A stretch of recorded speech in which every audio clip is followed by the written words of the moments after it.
For Air. Thank you both for being here. Thank you. It's good to see you. Yeah. So sustainability, very important topic here at NBAA-BACE, and you have an event coming up tomorrow where you're really bringing all the industry leaders together. So tell me about that event. Yeah, the Lindbergh Foundation has partnered with the X Prize Foundation to use incentive prizes to decarbonize aviation. So we're bringing in experts from all around the aviation industry ecosystem, let's call it, from the fuel producers to the distributors, government regulators, OEMs, and really trying to identify from their perspectives what are the barriers to the widespread availability and adoption of sustainable aviation fuels, or SAFs. And we're doing that tomorrow. Okay, and so Kennedy, you're going to be a part of that. Before we get to your role in the event tomorrow, tell me about For Air. Yeah, so the goal with For Air is to really look at what are the different sustainability pillars for aviation. So things like carbon offsets, sustainable aviation fuel, new technology.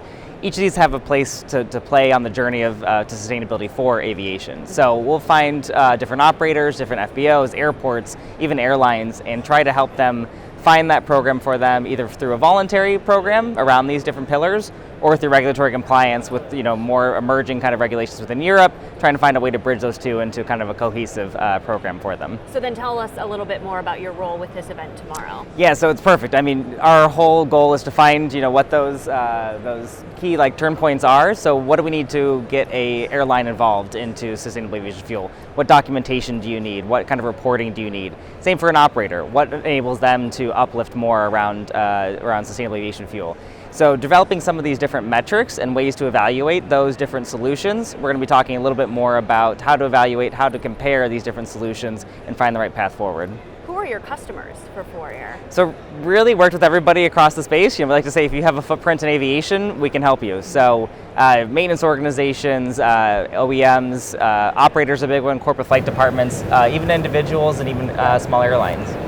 So this event, you're going to be discussing this conversation. You're having that here at NBAA. But Erik, when you leave the show, how do you scale this outside of NBAA? Yeah, so we're a small nonprofit. We've been operating for 45 years, mostly giving grants. Now we're focused on decarbonization of aviation, the scale of which is huge. We need to go from somewhere around 5 million gallons of production per year to 35 billion gallons, with trillions of dollars of CapEx involved in that transition to 2050. So we need sponsors, we need help. We have early adopters like Prince Albert Foundation of Monaco. The Prince has been very interested in this effort. NBAA has sponsored us as well. And it's critical to have those early adopters when you're really acting as a startup. And in order to grow this, we need to put together groups that are focused on those key barriers that we decide and prioritize on. So we'll have groups of the industry that will continue working on this after the fact.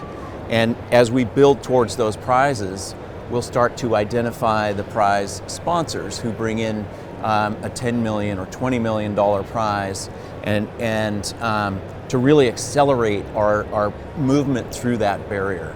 So it's a complex undertaking with a lot of best practices involved so you don't create a prize that is won by technically solving the issue without having meaningful results. And what I mean by that is you've got advanced market commitments from government agencies or other businesses that will uptake that product or help develop the R&D to a commercialized platform. So there's a ton of work. This is going to be going on for decades, I think, because we're really looking at 2050 for zero carbon aviation, and it's going to take, the metaphor I've been using is from the guy that wrote the book Electrify, Saul, not Goodman, that's a TV show.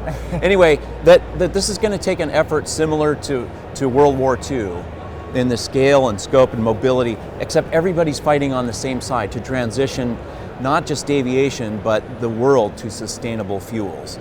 And what we learn about this process in decarbonizing aviation and the sustainable fuels piece of that is that what we learn, because decarbonization, aviation is one of the hardest industries to decarbonize, it'll translate to other hard to decarbonize industries.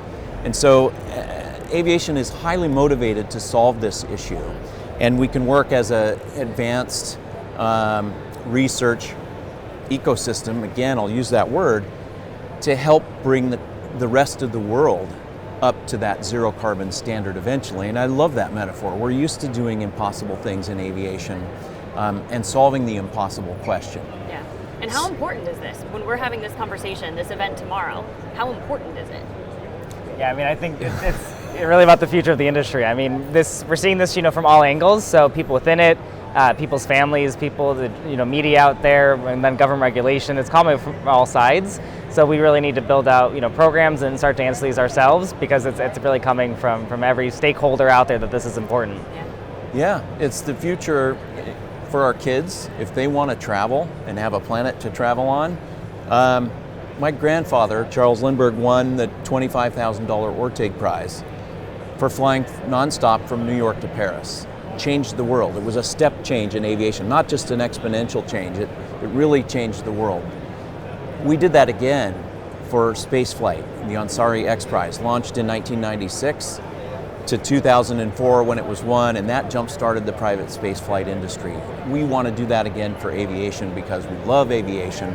We benefit from it. Even if you don't fly, you benefit from aviation. And I'm not sure how many of these big efforts I have left in my lifetime. This is what I choose to do with that time. It's that important. Well, gentlemen, thank you so much for being here and having this conversation with us. Thank you. Appreciate it. Thank you So much.